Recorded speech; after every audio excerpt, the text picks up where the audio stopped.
So we've been for 2 years now. We've been doing town halls. We do community gatherings, as a lot of you know. We've been doing them since 2020, April 17th, 2020, and those are, I consider them less formal conversations, um, and more focused on my guest speakers in many ways. And those are always on Friday at 5, or actually 5:30 it starts. 5 o'clock we open the room. The town halls have developed as our attempt to confront and deal with and talk about current social issues. And we've been focusing for 2 years now on diversity, um, in terms of BIPOC playwrights and voices. We've been focusing on women's issues, and we've been focusing on various other things. We did a gender non-binary gender town hall a month or two ago. So normally Cheryl Davis would be my co-moderator, or actually I would be her co-moderator. She's the vice president of True, and I think a lot of you know her. But she wasn't able to make it tonight. And so I asked Rosemary Brandwine, who is, what is your official title here now? President of the board? I'm president of Polaris North, which is a membership cooperative of actors, playwrights, and directors. And this is our studio space where we play. Thank you, and thank you for accommodating so many people. Um, so we've been looking at gender issues about gender parity for a while, and of course, since Ludovica is one of my dearest friends, anybody who knows Ludovica knows that I have got to do this because it's her life. It's really her life work. So we've talked about pay inequality. We've talked about ageism. Ageism, particularly, I thought it was an interesting and important thing to confront. That's a double whammy. And tonight, my goal was to bring in companies, organizations that actually are working in the field. They're working to make life a little easier for women. I've told Sarah Rose this. I did a Facebook ad about tonight's panel, and I was flooded with vicious, vehemently toxic male postings that just took my breath away. They were so ignorant. So if there's anything that they did that was good, it proved to me that there really is an issue about gender parity. They didn't even know what gender parity was, and they still hated me for doing this. So that's why I think we have to have these conversations now and on going forward as well. So I'm going to introduce you to my panel, and I'm going to hopefully have. I'm the male voice on the panel. It's like let's just like name the elephant in the room. I'm the male voice on the panel. I'm also extremely sympathetic to women's issues, and I consider myself very much a proponent and a supporter of women's rights. I'm one of these people who still doesn't understand why ERA still hasn't passed. So, call me crazy. So we also have a lot going on politically in our country. So just to set the tone for what my other guests are going to be talking about, there is an attack on women's rights in our country right now. So we really have a lot to talk about and a lot to chew on with this whole subject matter. And hopefully, I don't think we're going to solve the world's problems tonight, but hopefully we can talk about issues and things that have been done and things that could be done. So I'm going to actually ask Jay now to put my three panelists. You can spotlight them if you want, I guess. It's Lauren and Sarah Rose. Megan. And Megan.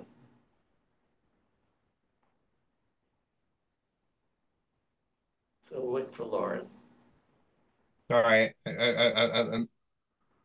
it's Lauren. Got it. Jay, your Wi-Fi is not working. Yeah. There we are. So we've got the three of you. So how about if we go back and forth? So we'll do, introduce a live person. Now I'm going to introduce a Zoom person. Meg, why don't you introduce yourself and tell us a little bit about Parity?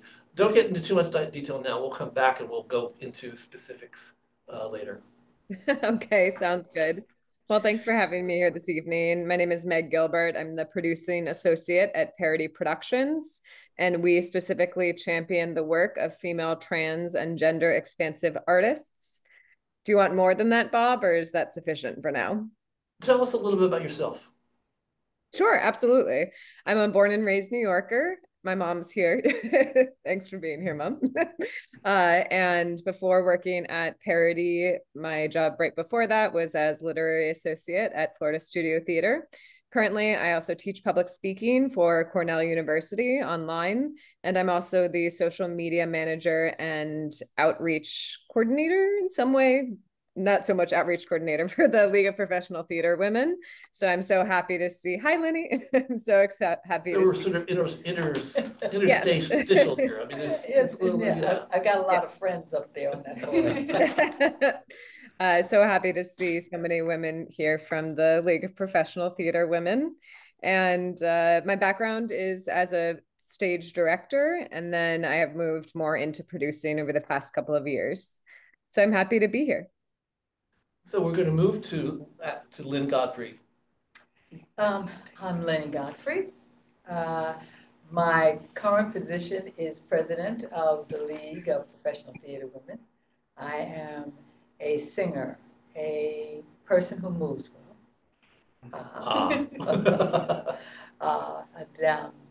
an actor, a director, and a producer. I do cabaret.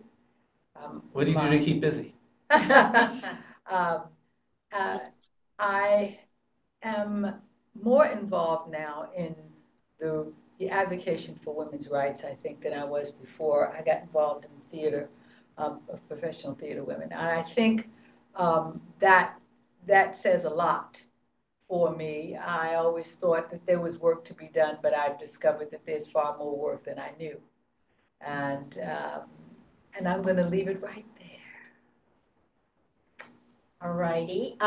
Next, why don't we go to Karen Yarger to tell us. Lauren, I'm sorry. Sorry, it's cut off. Cut off at the beginning. Sorry, my apologies.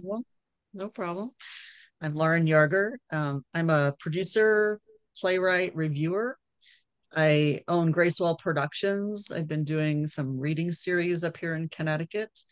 I'm the co-founder of the Connecticut chapter of the League of Professional Theater Women. We have some exciting things going on up here and coming up in the future. And I'm also the producer of the Outer Critics Circle Awards in New York.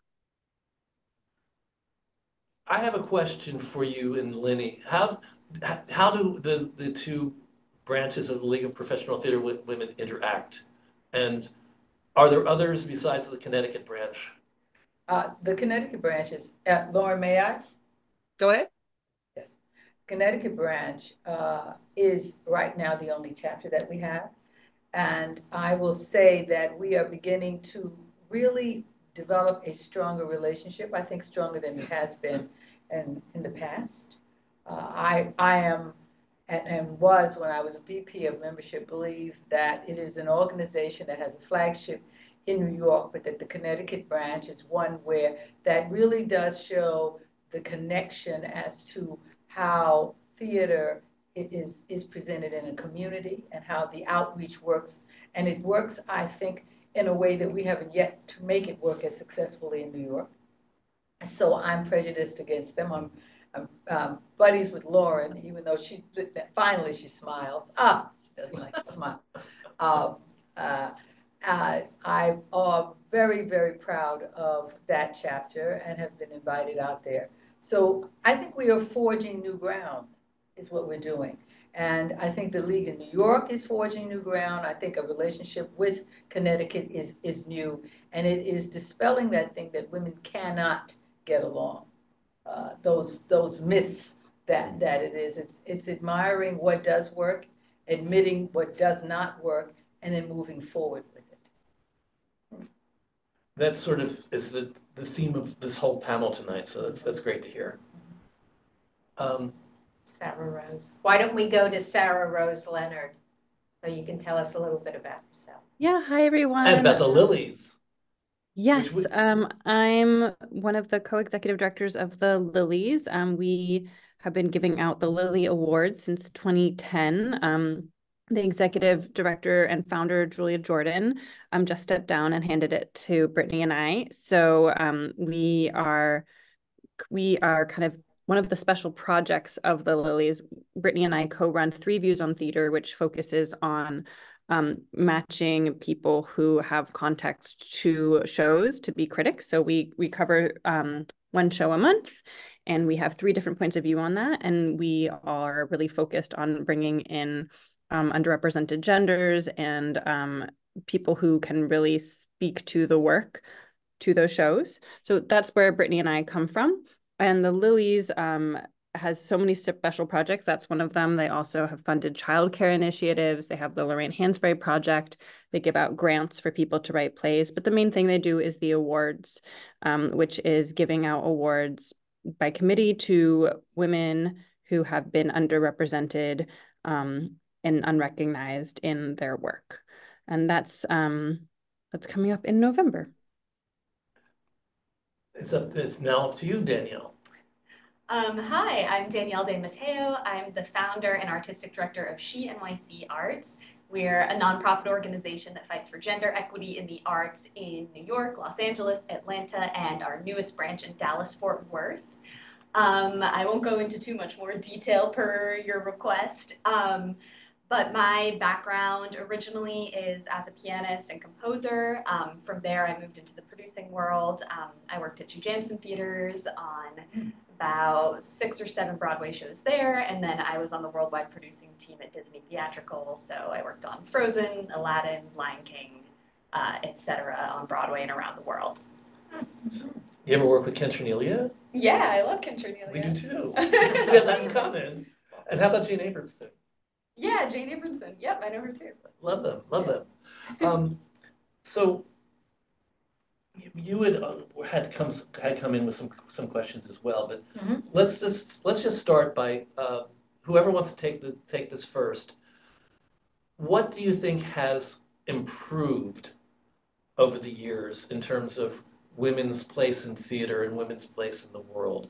I don't think, I'm not assuming that it's perfect, but let's just talk about what's working and what's moving forward. May I? Yes. I think the first thought that I have is that there are more groups that are focusing on the importance of women in the theater, that focus on the fact that we have an involvement in it, that we have in its history been the power behind a lot of things, and that's being recognized. I don't think that was recognized before.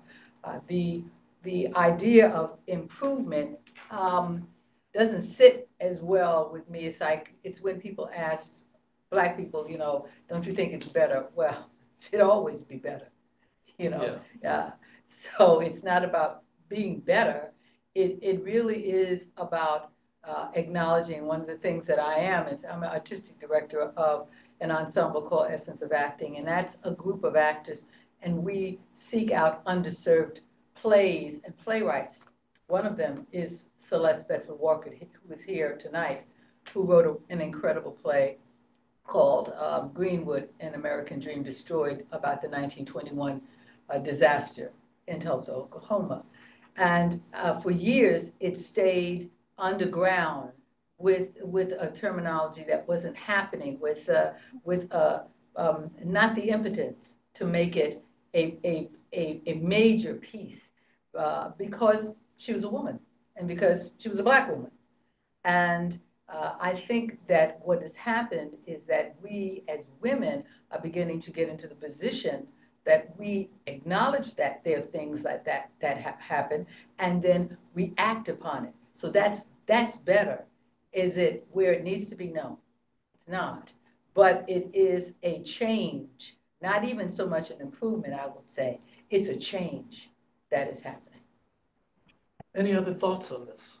And I know it's a tricky question, and I expect to get past this into like the real work that needs to be done. But where are we now?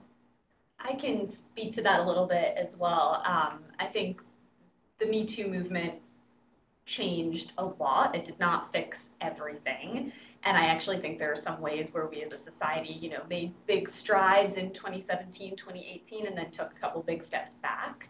But what I've seen as somebody who works with women and gender marginalized artists since 2015 when we started with SheNYC is the language and the acceptance around sexual abuse has really transformed massively in the last few years. We went from a space where you could not speak about this type of thing at all. You would be afraid to, you would be shunned if you did, you would be judged, and you would likely not work again if you told on someone who was abusive in the workplace, specifically in the entertainment industry.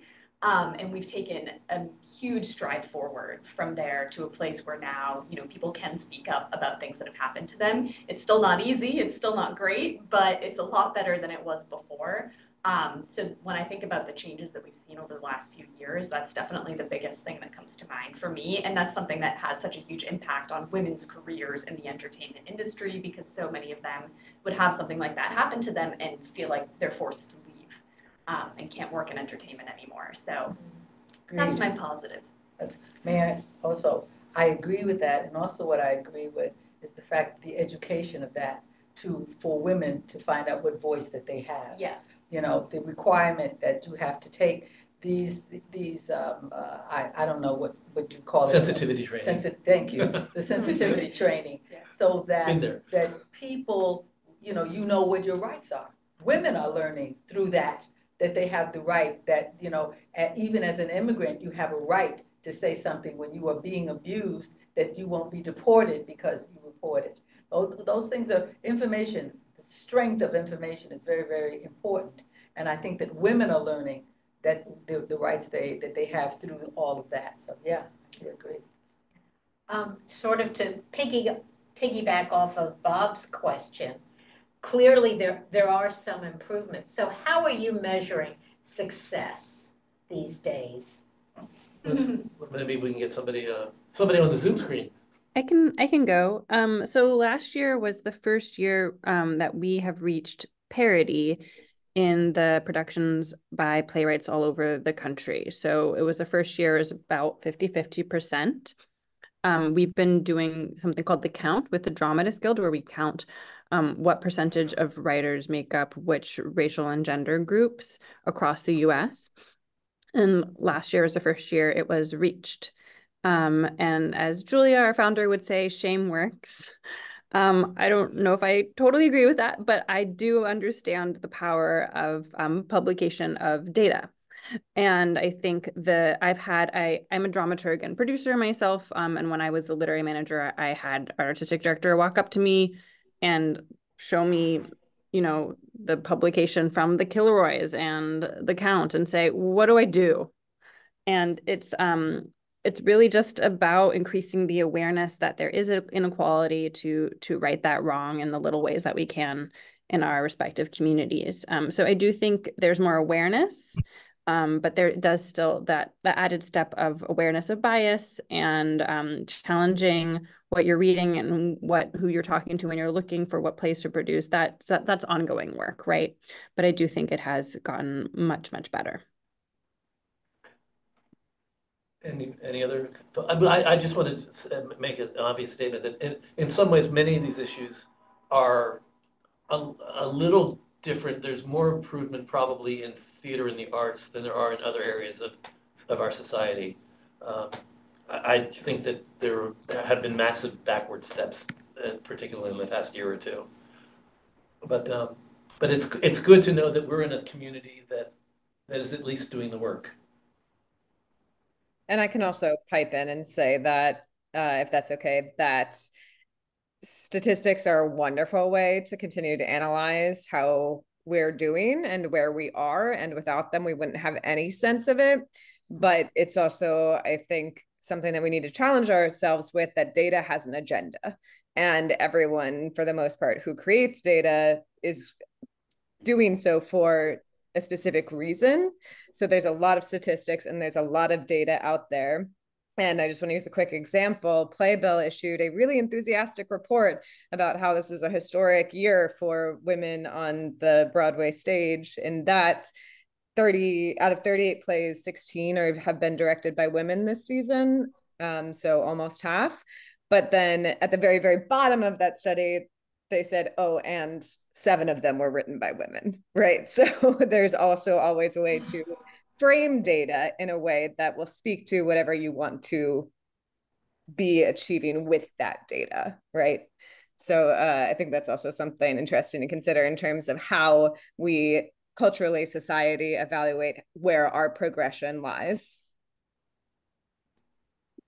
Lauren, any thoughts? And the last time that happened, when 16 out of 39 or whatever the directors or whatever, it was like 1954 or something like that. I don't remember the offhand in the article that I was reading, but it's not half yet. And the last time we had that kind of a representation for equality, for parity, was in 1954. So it's taking this one year, maybe we have some good statistics for directors on Broadway, but it doesn't mean that next year any women will be directors on Broadway. It's very up and down, and we have to continue to bring that to people's attention, that it's not okay when there's not any women represented in a certain area.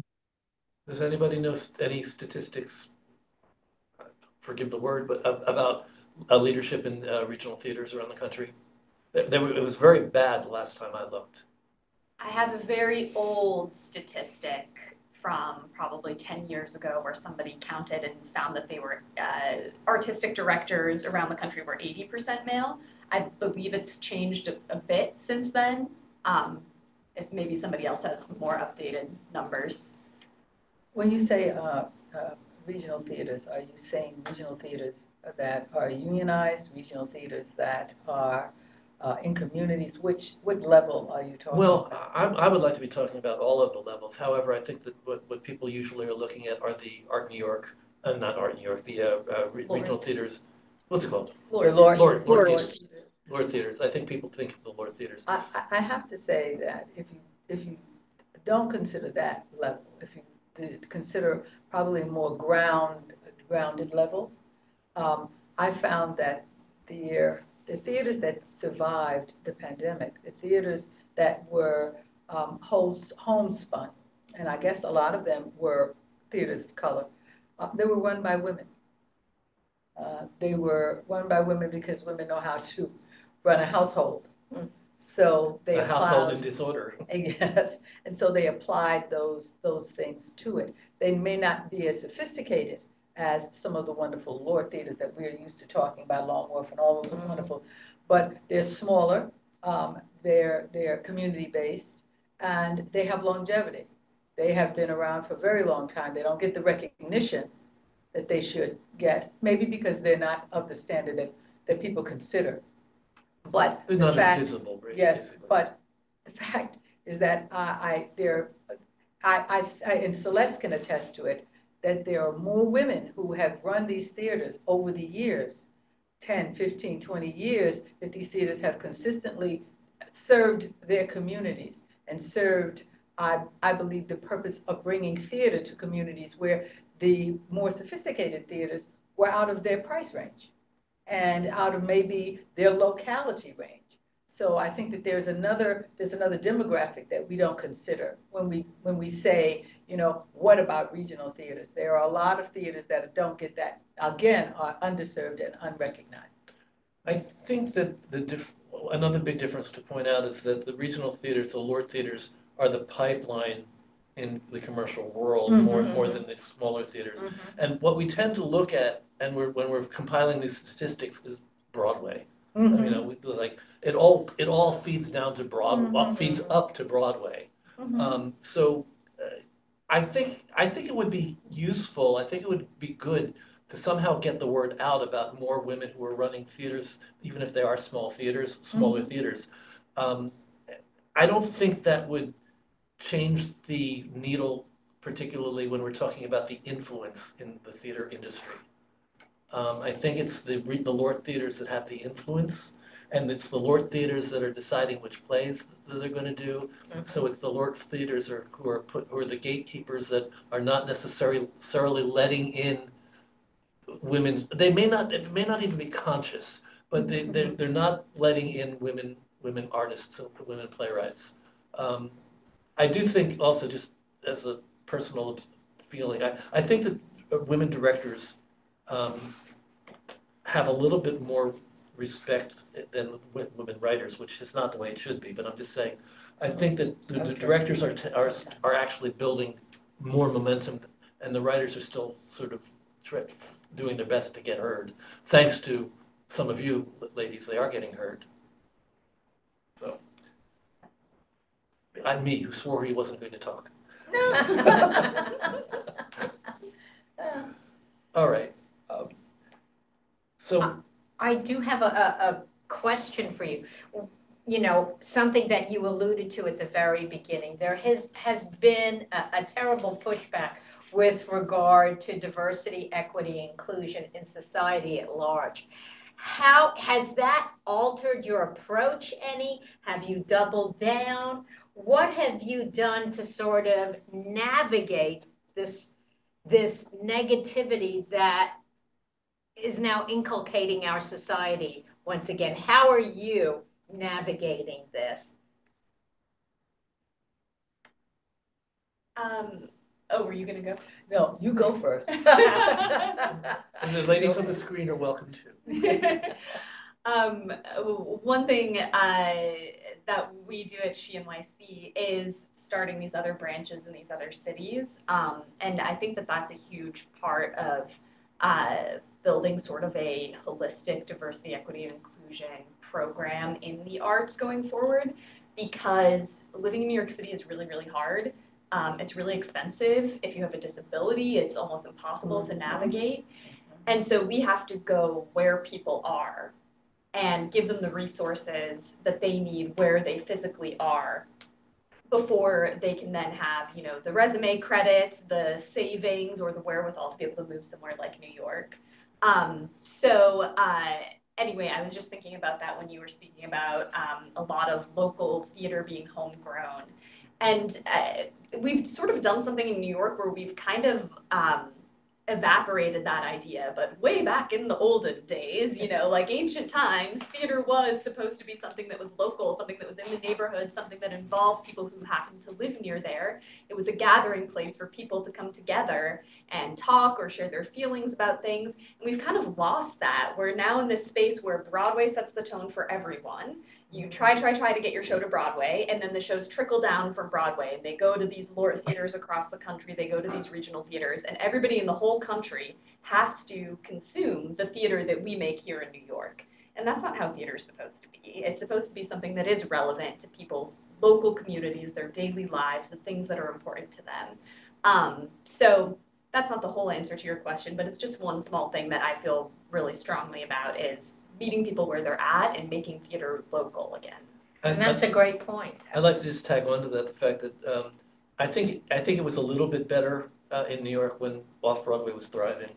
And Off-Broadway has become a failing model, and we're all doing the best to figure out how to solve it, make it happen again.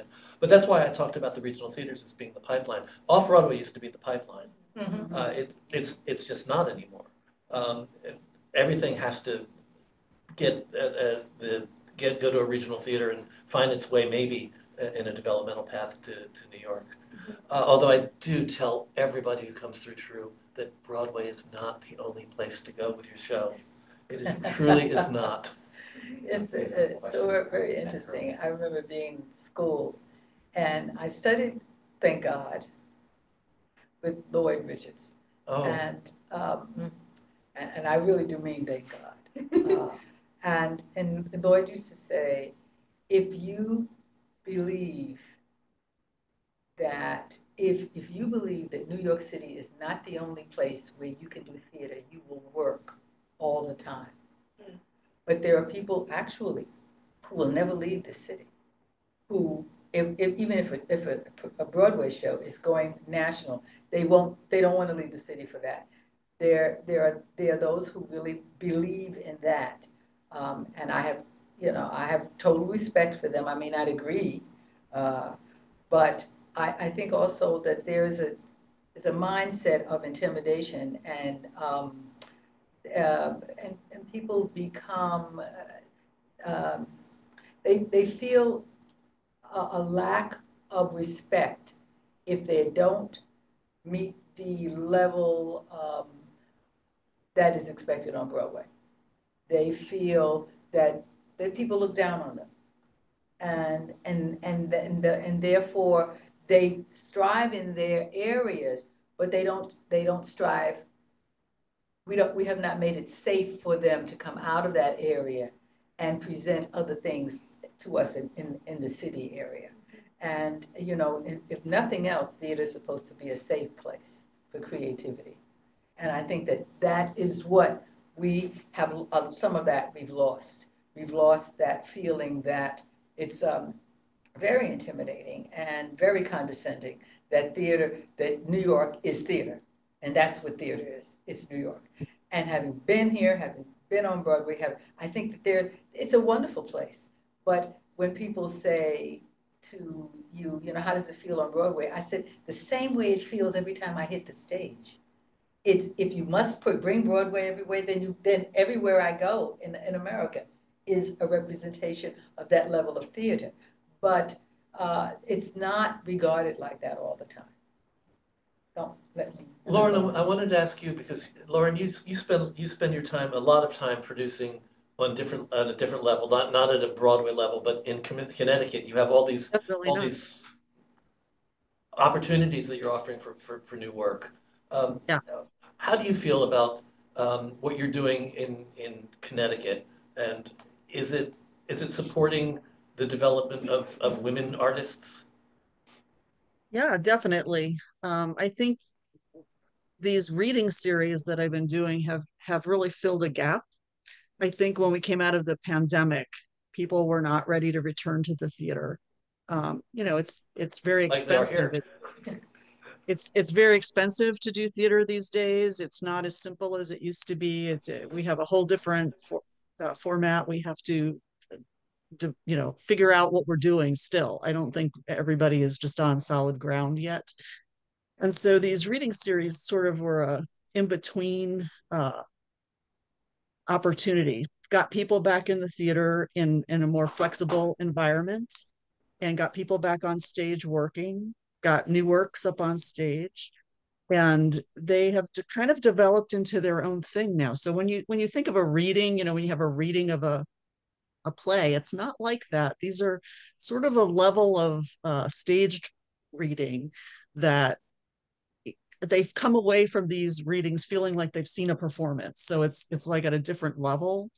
But they're not, they don't have any sets or costumes or anything like that. It's still a reading, but there was just such an excitement about being able to do this work. I think that it was contagious, and that just has driven these series. And I mean, the two series that I produced, one is at the Palace in Waterbury. The other one I did last summer at the Ireton Playhouse. Most of the plays that I have presented have been by women. In fact, somebody was talking to me recently and said, I have a playwright I'd like to recommend, but he's a guy. You don't do guy stuff, do you? And I said, well, yes, I do. I have had some male playwrights, and I've had some male directors, but more have been women. So it has been a great opportunity, at least here in Connecticut, for a lot of women playwrights to get their stuff up in front of people. And some of them have gone on from there to other productions. Some of them have gotten the fine tuning that they need. So it's been a very helpful tool, I think. And it has been helpful, I think, to women. And for you personally, isn't it more like the community feeling we're talking about that we're not feeling in New York necessarily? You're creating a theater community where you are. It really, that's what we did. And for the theaters, these are by invitation only, so they're not ticketed. They're not out there to the public for anybody to come see. It's you are invited to come, and it took on kind of a privileged feeling or something, like people were excited to be part of this process. They got to come and see this play and give their feedback and meet the author or meet the actors. We've had some really wonderful, stellar actors who've been in these plays as well. So it took on that thing, and now the word of mouth has gone, so that, you know, more and more people are asking if they can be on the invite list. In fact, the one we have coming up April 13th it's a musical. Actually, I haven't done a musical reading as part of the series before, and we have so many people who've required. I can't get them all in. We have a waiting list, and I've rearranged the seats in this room about 4 times, and I think I'm maxed out. So it's become popular, you know, and it's like that. It's kind of like we're all like this group that goes together to these reading series. So it for the theaters, it's created a whole generation of lists of names for them for their other things that they're offering on their main stage or other smaller programs. These are people who are coming to their theater who hadn't been there before. So it's been helpful for them. And I know when I did Ivoryton last summer, a lot of the people who came had not been back to the theater since the pandemic. This was their first journey back. And some other people had not been back to Ivoryton since, you know, they were coming up to me and saying, I haven't been here since 1964 when Katharine Hepburn did, but, you know, was, you know, a long time. So this kind of idea of the group coming, people, you know, being part of this invited party to come to this reading seemed to appeal and get people back in seats. So that was exciting. I just want to ask Ross, how many people have asked questions? Because I'd like people to be able to ask questions from the audience. Right. So Jay, I think unspotlight everybody and start using gallery and speaker view as people talk.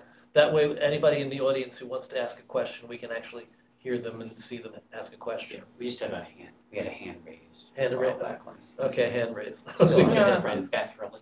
Beth Hurley. So can you let Beth Hurley ask her question, or? I raised my hand about the statistic with 2023, 2024 time period being a particularly good year or group of years for female directors. And I just wondered if there could have been a connection somehow to coming out of the pandemic where things had calmed down. Maybe women had a chance to catch their breath,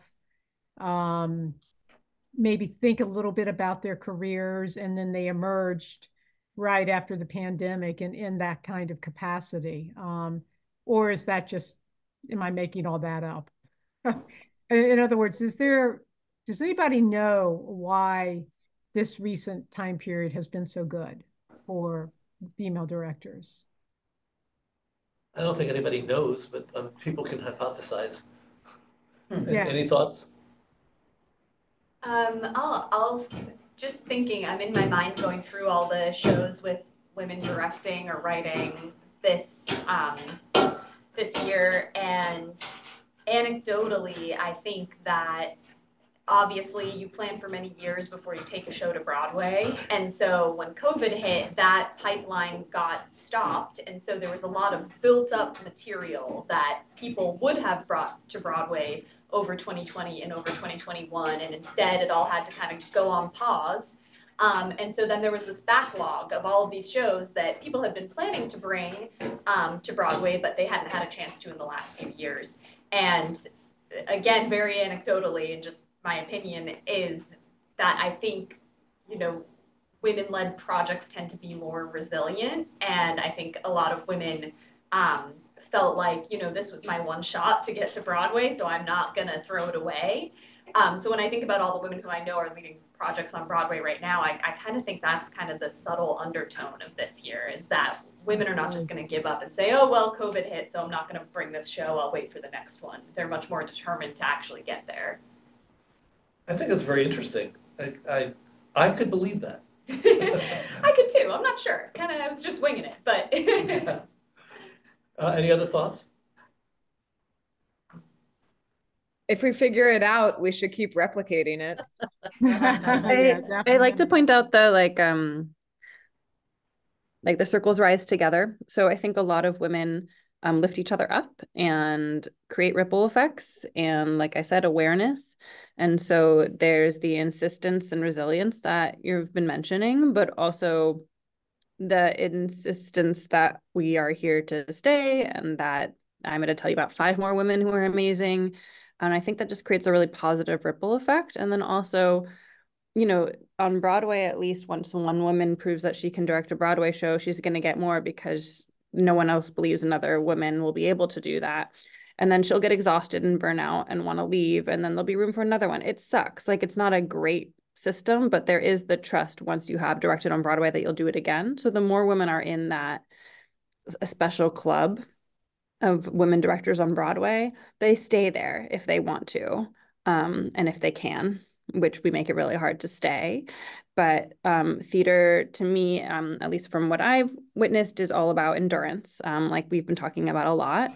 And so the women who want to stay lift each other up to create a pipeline. So when they want to take a break, they can, because someone else will be there, and that person will vouch for them in return when they want to come back. So that's kind of the change in ecology that happens once you let women in. Jane Dubin mentions the possibility of there being more women producers. And one of the things True has been following for 30 years that we've been doing this is we're a producers organization. So we're very aware of the fact that we want to see more and more women producing. 20 years ago, I had a panel which included Darryl Roth and, well, it wasn't Margot Lyon on that one, but it was a couple of women who all said that they didn't feel there was any problem being a woman as a producer in theater. They felt that they got their equal say and were able to do it. How does everybody feel like that? Do you think women producers get equal respect or are treated the same as male producers? What do you say, Lynnie? No. Okay, next topic. So, first of all, I just want to say to Sarah Rose, I think what you said, and I promise to get back. Okay. But I think what you said about women developing the pipeline is exactly how we will survive, and not allowing the machinery to just pick the same woman over and over and over again so that they burn out. But we also have to, we as women have to make those women who are in that pipeline visible to the machinery and say, you know what, I'm going to do something in 2 years, but that year in between, I want you to go to, I will come back if you go to this person right there, and make that, be that kind of gatekeeper so that the gate opens up, that we don't just guard what we are, what we have, but we also open it up to those women to come through, and then we can also have ours. So I think that whole concept is a concept that we need to strengthen more. Do I think that it's easier for women to produce? They were telling me back then that we have no problems being a producer. They said that Victoria Maxwell was the other one. She said that she was having problems in the film world, but she wasn't having problems in the theater world. You know, I've had panels about women producers as well. I think that, you know, it's an individual thing. Yeah. I think that there are groups of women, that there are those of us who have a privilege, that we have machinery behind us, that we have people who've decided that what we do works, and it's easier for that group. But then there's another group that has to work a little bit harder. So sometimes you're in this vertex, this nucleus, where you don't realize that you may be the only person, or 3 people we all experiencing that ability to move forward, where there are people on the peripheral who are having a little bit more difficulty. So I don't know if we can speak for a whole group. I think that you have to speak for your own experience. You know? Jane Dubin, you want to put your mic on and tell us a little bit about your thoughts on this? Because I know you're the one who brought the subject up, and I think it's a good one. Sorry, I'm eating. Oh, you're eating. I have something to say. I can say it, and then you can chew, Jane, if you want, and come back. No, I'd rather go, and then okay, go ahead, and then go, because so things don't get cold. The second part of what I said was, I think it has a lot of it has to do with access to capital and women. You know, if I'll go back 50 years so that I'm not offending anyone who's currently working, but 50 years ago, women didn't have their own credit cards. Now it's taken the same way that in every other aspect of women versus men in the world, it takes time to achieve parity, and women traditionally have had less access to capital. If you look in the venture capital world, and theater is similar to venture capital, I would say that women get less of the venture capital money, even though there are more women entrepreneurs. But I think the same is true in theater. When we think of commercial theater,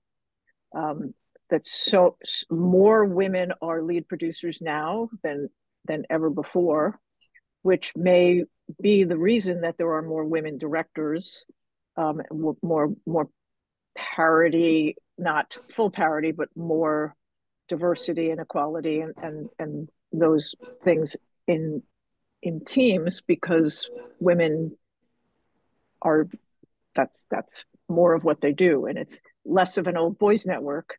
So there's more opportunity for people who are not already entrenched in the system to get opportunities. I personally don't feel like I've ever been denied an opportunity to participate in a project because I'm a female. I also know that, with I think one exception of the 9 Broadway shows I've been involved with, they all had women lead producers. Among the team of at least one lead producer, a female. So I think that's the part. I've always, I know there are all these counts about women who are playwrights and directors. I think as important, if not more important, count should be women who are in leadership positions, who are making the decisions about which plays are being produced and approving staffing of those plays. So I would like to see these organizations do counts of women artistic directors and managing directors, because I think that will be ultimately, yes, there's a bottom-up approach, but there's definitely a top-down approach. So I don't know if that answered the question, but that's my 4 cents. Does anybody want to comment on this whole topic? I think Lauren was next. I interrupted her. You said some of what I was going to say. There are many women producers. I mean, I know tons of women producers. It's not hard. All you need is $250,000 and a person who wants to take your money, and you can be a producer on Broadway. It's not a big deal, but it's the lead producer. It's the producers that have the power, the management part of the show, that make the decisions about the show, that they're not as many in that case. So you covered that, I think, Jane. But I think we have touched on this, and I'll just repeat it because I think it's important, is that the people that are in leadership positions are the ones that are going to influence how much parity we have in terms of women, BIPOC, any groups other than the white males. What can I tell you? So I've been very happy to see that not only more women producers have developed over the years since I've been running True. There's also been an influx of BIPOC, of Black and other non-white producers in the city, and I think that's how more diversity is going to be coming into theater in general. That's why people are going to get produced who wouldn't otherwise get produced, because somebody cares about their work, who they are, and what they're saying. So, have I said anything wrong? I'll tack on to that, which is that we have even if there are more women and people of color in those leadership positions deciding which stories get produced, we have a really broken system for finding those stories at all. As a playwright, on any project, you are the first to start work and you're the last person to get paid. And along the road, you often have to self-finance your own productions, readings, workshops, etc. And so that's a massive barrier to entry. And if you can't do all of that, then you're pretty much out of the running from the get-go. Even if you can do all of that, you then need connections in order to get your show picked up by someone or to get an agent. And once you have a producer or an agent behind you, then you actually have a shot of getting a professional production in which you're being paid for your work as a playwright. So we have this system that shuts out people from the get-go who can't afford to work for free, who can't afford to self-produce and self-finance, and who don't have the built-in connections to people that you need to know in order to be successful. So we can do one thing to fix who's at the top, and that's definitely important, but then at the same time, we also have to fix the system that we have of finding these new writers specifically. I have to say that there's another level I think that I have to bring up, because it's a level that only I would know in this panel, and that is the level of the voice of the of people of color, and who determines what kind of voice goes in there. I think just because you have a person of color does not mean that that is the voice that has the impact on the community that the community needs. And I think I have to vocalize that more, because it comes from the culture that I've been raised in. It was, Woody King has this exact same. That's his. Well, I think it's important to know that because somebody is Black, that is not a qualification. That the qualification is that it is the kind of the voice that serves the community, that pushes it forward, that does not repeat the same stereotypical, boring themes that we have to hear over and over and over again, and that the machinery and that the white community at large, and no offense to those, I have to just say it like that, is comfortable with.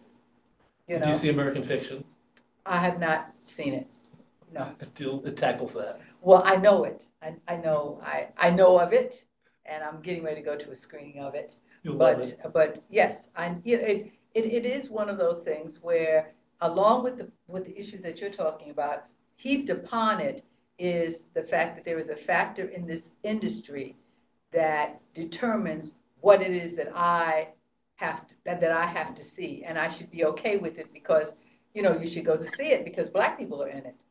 And I have to say that is not where I sit. I don't go just because Black people are in it. I go because it's good, and it should be good. And if that's the voice that I want to hear, and so that's a whole nother spectrum that is never really spoken about. You can't speak about it until you're a Black person, So that's why it's important to have someone of color in the room, so that is a consideration at the same time when you're making these choices. That there is someone who is concerned about the impact of the voice, and that they're in the room, and that they have a green light power, Someone in a creative role too, because I think a lot of shows now they get their DEI person and they put them in the room, and they're more of a management or administrative position. It needs to be a creative voice. Yeah, and to go all the way back to when you talked about diversity is a very nice word, and I think that a lot of people think that they are ready for diversity, but I have to tell you that most people are not. They just don't understand what equity and diversity really means. That they are not ready to have someone who they are inbred and know and have considered unconsciously in their mind, not on their level, to be on their level at the same time and tell them exactly what they think and tell them what to do. And I've been in a position where they don't want to hear it. They really don't want to hear it. They just don't want to accept that you are a person of color and you are a woman, and you want to tell me what to do. From where? 100, 200 years ago, we were telling your people what to do. What gives you that? And that's inbred racism. And that's something that really, when we talk about all of this, has to be considered. And I can't sit here and not talk about it, because that's the reason why I'm sitting here, to bring it up, so that it's always in those issues, as well as all the other things that we have to talk about. Now I'm going to be quiet. I want to just say, first of all, I totally get what you're saying, and I Woody King taught me this years ago, so I understand this, and I'm happy to hear you talking about it. The other, in terms of what we're talking about tonight, which is gender parity, it's the same situation. It's basically the male population thinks that they're welcoming feminine voices into the conversations, and probably more often than not, they don't really get it. They don't really want to hear the female point of view. They think that they know the female point of view, which is a big problem. So I just wanted to add that because for what we're talking about here, it's a similar problem. And that's also the other thing that's interesting is the unconscious way that male artistic directors and people in leadership positions unconsciously pick plays that have a voice that sounds like their own. Mm-hmm. Mm-hmm. And that's why we need more women, and that's why we need more artistic directors of color, and because they recognize, they hear the voice when it comes in and they say, oh, that doesn't sound right. I have a question. Some 10 years ago, I remember there was a survey conducted and the New York Times wrote about it relating to women who are artistic directors and how they were the gatekeepers and they held women playwrights to a higher standard than they would normally have held male playwrights. Has that changed, do you think? Are women much more welcoming to other women and mentoring them and pushing them upward where they need to go? Or have things stayed the same? I can speak a little bit to that just from the personal experience that I have at Parity, because I forget who said it, but it's hard to speak for groups of people, right? I can't speak for all women. I can speak for Parity Productions, which is a women, trans, and gender expansive driven run organization that specifically commissions plays by strictly women, trans, and gender expansive artists. And when we look at those plays, we are looking at those plays from what we hope is as much of an unbiased stance as we can. We're looking at the construction of the play. We're looking at character development. We're looking at narrative. We're looking at dramatic effectiveness, right? We're looking at nuance. We're looking at unique voices. And because we have created a system in which those are the people who are writing the plays that we're reading, I don't think that there is a consideration of comparing those plays to perhaps plays that are in what we call the classical canon, which are strictly written by men, right? So I think that that's a wonderful point. And I'm also coming into the theater world in a different time period, right? So I can only speak to the zeitgeist of it that I have experienced. But I think it's a great point. So from Parity's point of view, I'm really happy to say that I don't think that we're doing that. I think that we are taking the plays that we read from the value of what's on the page, right? Excellent. Thanks, Meg. Beth really wants to say something? Or yes? Well, you said Jane. I have my yes. Yeah, I have my hand up. Oh, Jane. Okay, I was afraid to call you because I thought you were reading. I wanted to respond to something that Danielle said about 5 people ago, talking about how playwrights don't have access to capital and are the first to start working and the last to be paid. I'm going to take a little objection to that, as I am a producer, and I will say that producers, I think, are the last to be paid and also do a lot of the work up front to support and develop work. If that work doesn't have a commercial production, they don't get paid at all. And my advice to playwrights who feel like they don't understand or don't have access to capital or don't understand the business side of things, and I'm not suggesting that's what you were saying, is to get more involved on the business side of things, because that's just the way the world works. across all industries, and to demystify theater by trying to think it's different. It's the same as all other industries. The more you know about all aspects of what's happening, I think the better off you are. I think that there are way more opportunities for playwrights to be supported through residencies, through commissions. No one has ever commissioned me to produce a piece of work. No one has ever. I mean, there aren't. I think now there are a couple of master's programs in producing, but I think that I think there are a lot of opportunities for playwrights to be supported at the early stages. Clearly, there are more playwrights who are more advanced in their careers who are getting productions because they've been successful at getting productions. But you know, even inside the True organization, there are tons of ways. You know, the True has a writer producer speed date, which is an opportunity for writers to meet 22 producers in one afternoon. There are just a lot of those opportunities. So I just wanted to, I feel like as a producer representative, I need to make the point that producers don't get paid basically until a show recoups its commercial outlay, and that's a real crapshoot. You're better off going to Vegas. You have a better chance of making money.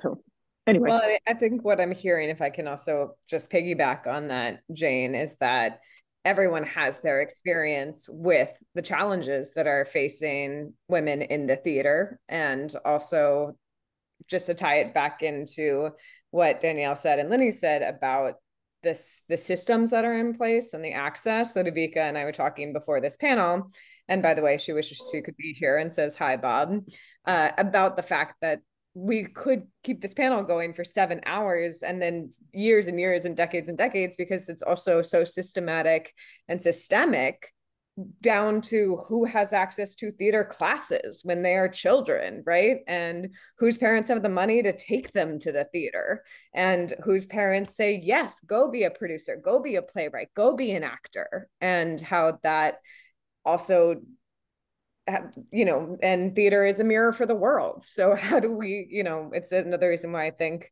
women who work in theater and are passionate about theater aren't just people in theater. A lot of us advocate for things outside of the theater, because if the society is broken, then the theater is broken, because they are inextricably linked. Yeah, and if I can just respond to that, I do believe that playwrights are the first to start work and the last to get paid. I agree with you that producers are like a close second on that. And just to clarify, you know, all of the things that you've talked about, commissions, residencies, those sorts of things, a playwright has had to work for about 2 years prior to even applying for that to actually write their script, and they don't get paid for that. So that's the part that I'm talking about, where playwrights, you know, have to do a lot of unpaid work for years before they even get to the point where they can get paired with a producer to get commissioned to develop something new. Let's talk offline. Danielle, let's talk offline, and so I can explain to you how much work I do that's unpaid and will continue to be unpaid. I'm a producer too, so I know. Amy Stoller. Yeah. Amy Stoller, what did you want to say? She said something in the chat. I have to get back to Jane Dupin on this. Playwrights get paid when a producer makes an offer. Yes. Yes. So hypothetically, in most situations, a playwright will get paid something for the option of the play, which does predate the producer taking it on and eventually seeing some money from it.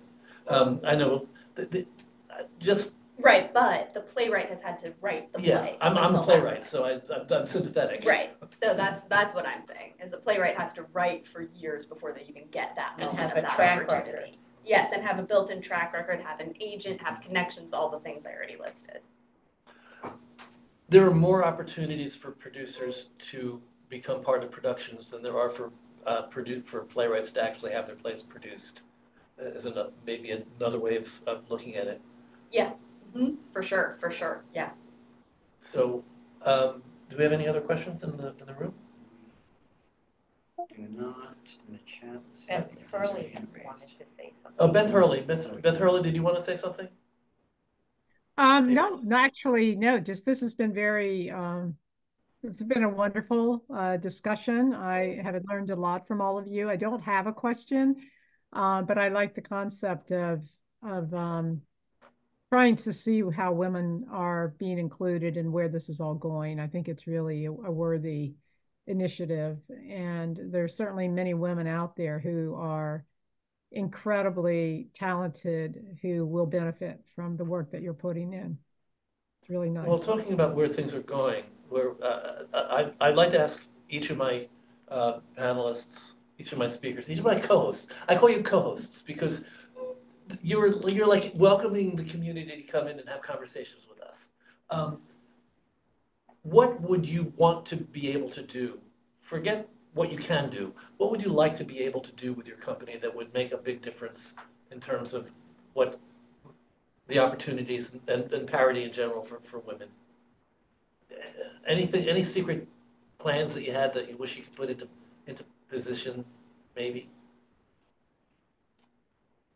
I mean, I can speak for Parity Productions. One of the big things that we are working on officially launching is called the Parity Database, and it is a resource for directors, designers, playwrights to put themselves in a database where employers, right, and producers can then go into the database and search for strictly people who are female, trans, or gender expansive. And there's something sort of similar that has been created, maybe you all have heard of it, called Rise, that Lin-Manuel has sort of motored. So it's sort of like Rise, but specifically for women, trans, and gender expansive people.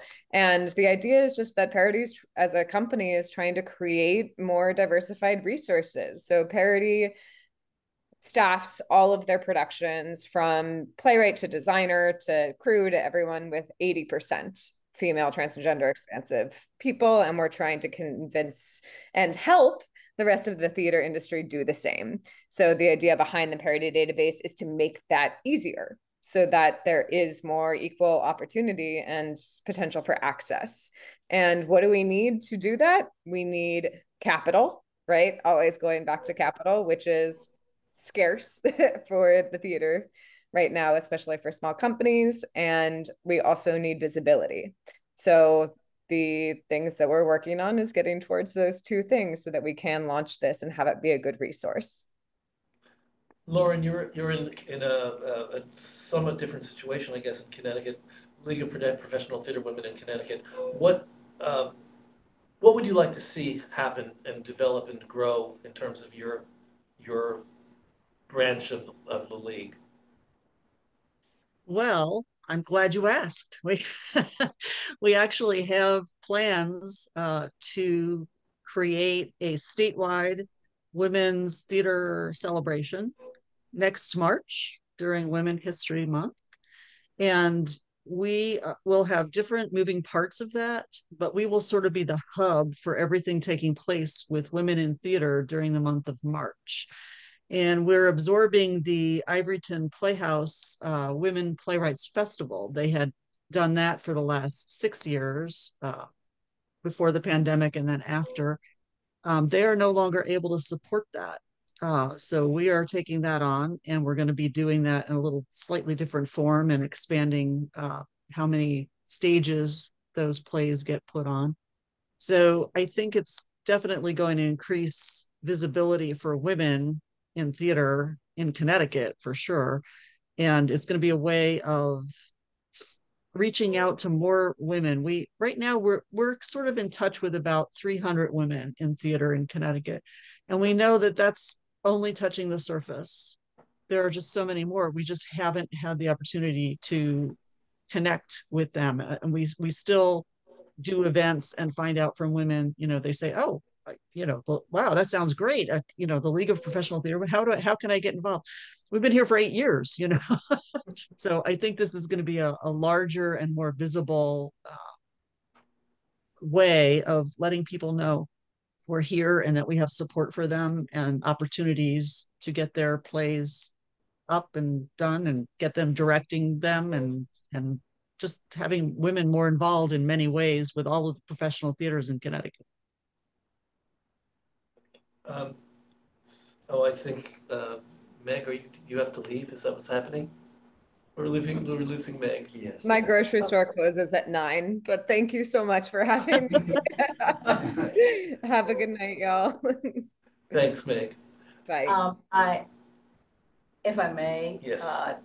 I think the path of the League of Professional Theater Women in the flagship in Manhattan is a little bit different than a lot of it, because you talk about productions and producing things, and the mission, I believe, in the League in New York is advocacy of women's rights. And what we're trying to do now, I think, is develop the future of what's coming into the theater. And I think that education is a very important thing. I'm in the process in my life of being very grateful for longevity and wanting to give back. And one of the things that we created there is a big sister program.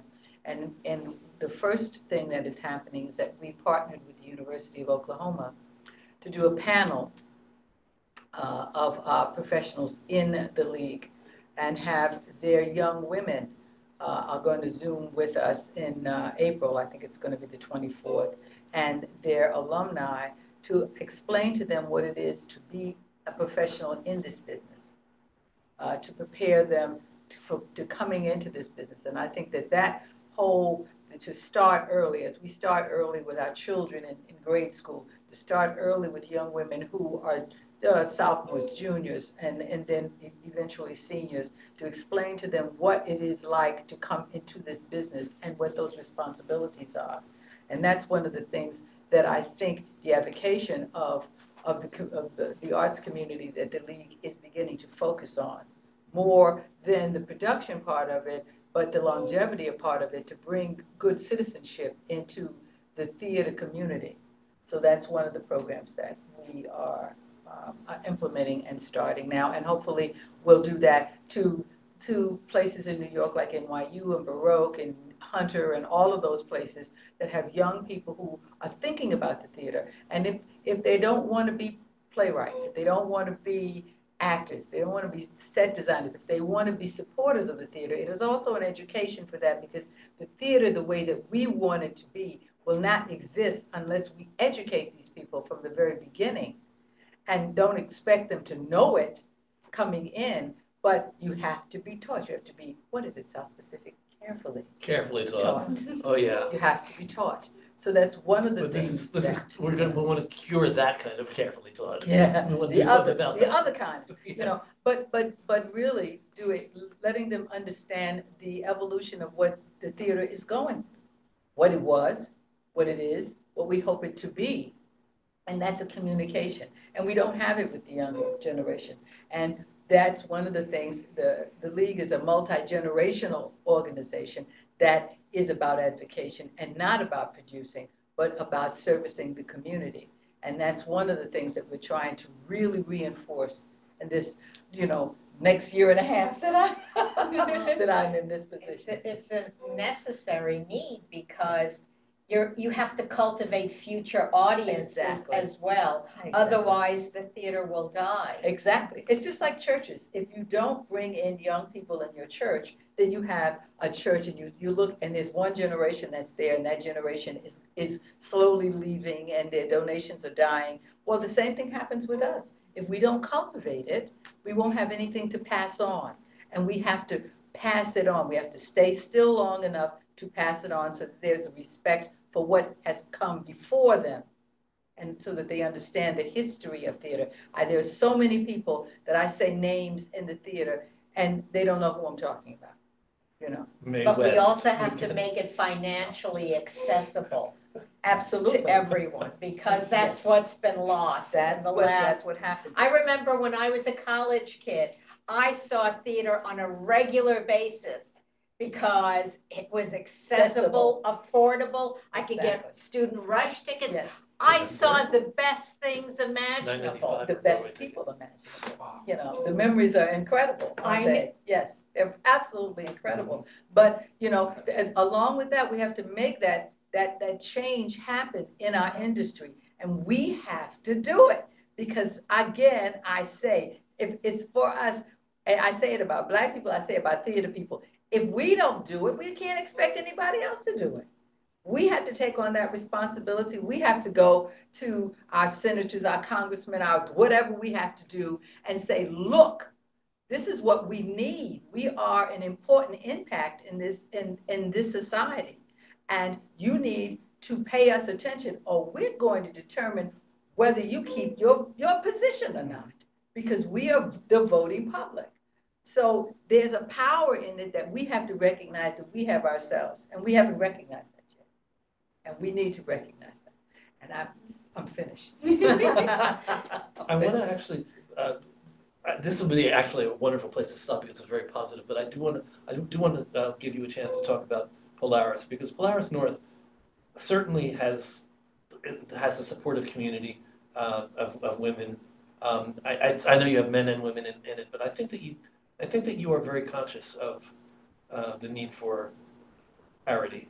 Absolutely, and actually one of the things I'm doing is I'm launching a festival with Honor Roll, which is a national organization of female playwrights over the age of 40. And we're fiscally sponsoring them now. There you go. So I'm creating a festival for them called the Invisibility Project, where we're taking their plays and making them visible. And hopefully they'll be coming around in the fall. But this was because I have always been having to produce my own work and having to produce other female playwrights' work because I wanted them to have a voice, because they were so talented and no one was giving them opportunities. Right. That's exactly right. So that's why I'm launching this project, and I'm grateful that it's going to be done here at Polaris North. We have our very own venue, small as it is and filled to the rafters tonight, but you know, it will be filled to the rafters come the fall for this project. But it has to be done. Because if we don't help our other female sisters, so to speak, no one is going to help us. So no, it begins with us. That's exactly right. You know. And Danielle, I do want to move to you and talk about SheArts and what your vision is for the future with SheArts. Yeah, vision for the future. Oh gosh. Well, it's the same question. I can't even get through today. So, yeah. So, like I said, we have branches in cities across the country, and so we do festivals of full-length plays and musicals by women, trans, and non-binary playwrights in New York, LA, Atlanta, and Dallas. We also have a program for high school girls in the New York City public school system who on Sunday mornings, we bring them in every week and teach them how to have careers as playwrights or producers. They get to choose their track. And then we've just launched, if I'm kind of looking to the future, we just launched a licensing wing where all of the playwrights who have been through our festivals in all of our cities can then have their works licensed. And so we're doing a lot of direct outreach to theaters around the country now to try and get their shows programmed in their seasons. And then we are also launching a film wing as well. So we're going to make a feature film at the end of this year and then hopefully expand from there. But I think that that's kind of an important part of the ecosystem of a working artist is you have to be able to work in theater and film and TV and commercials and everything. So we're trying to bridge that gap a little bit and take theater people who often have never learned how to work in film and help, move them over the line to be able to go back and forth between theater and film. So yeah, that's what we've got going on.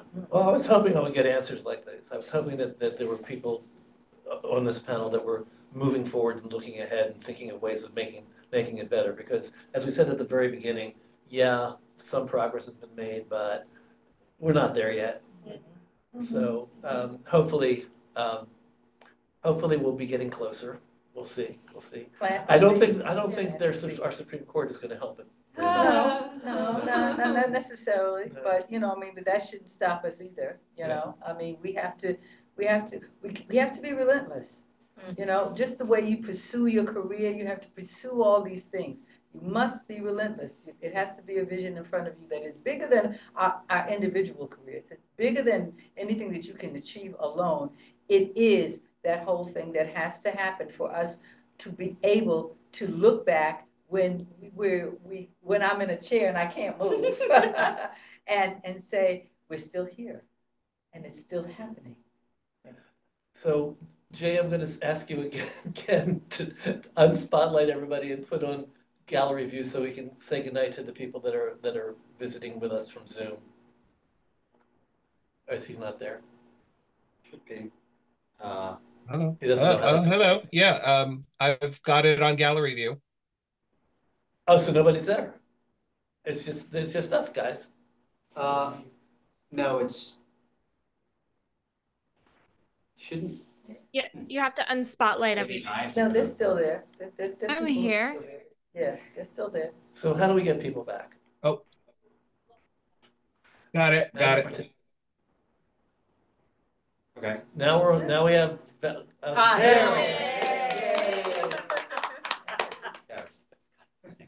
So what? Yeah, it's condescending. No, it's kidding. What was? I was kidding. Oh. So I want to thank everybody for being with us tonight. I want to thank Michelle in Florida, Jane in Sleepy Hollow, Ross here, and Barack, thank you. And Rachel, where did you say you are? Dayton, Ohio. Dayton, Ohio. Yes, we always want to have a Dayton, Ohio representative. And Beth and Ilana and Celeste and Kathy and everyone, thank you for being with us tonight for this conversation. Thank you out there, anybody who's watching us on YouTube. I hope that you found this interesting and hopefully stimulating, and that you'll become part of True at some point. Maybe you'll email us at trunltd@aol.com and say you want to know more about what we do and be part of it. And we'd welcome you because we're a community. That's what we try to be. We're a community. So that's it all, everyone. That's our conversation. Unless there's something you want to say that I've cut you off too soon. We okay? We're good. So that's where we'll cut this. We'll cut this there.